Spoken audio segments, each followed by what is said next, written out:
As President Trump begins his second term in office, he is making moves on campaign promises, including several attempts to find and deport immigrants that are in the country illegally. It's a move that some law enforcement agencies here in New Mexico do not fully support. News 13's Madison Connor explains how agencies say immigrants are an invaluable resource when it comes to finding criminals.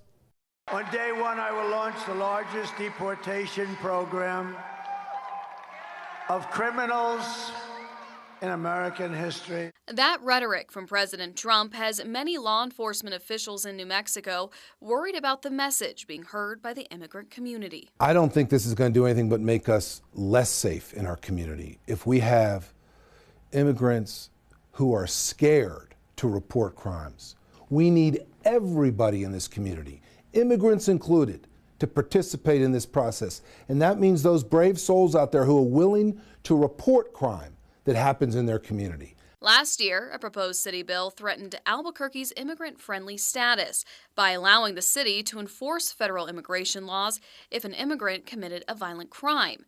In August, Albuquerque Police, Bernalillo County Sheriff's Office, and city officials spoke out against the legislation, fearing it would scare the immigrant community.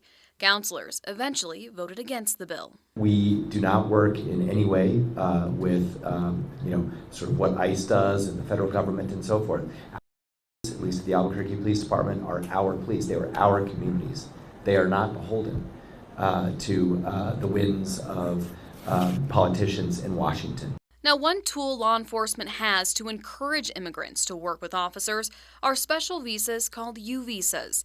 Victims of violent and sexual crimes or human trafficking can apply for U visas if they cooperate with law enforcement in bringing criminals to justice.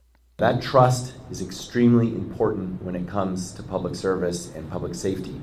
And that is why our immigrant-friendly status is so important. The idea of assisting in any type of immigration law efforts, is not something this office is going to participate in. Madison Connor, KRQE News 13. Mayor Keller reaffirmed Albuquerque's commitment to its immigrant-friendly status on Friday afternoon. While this policy means law enforcement won't check the status of suspects, witnesses, or victims, the Metropolitan Detention Center does look at the immigration status of suspects.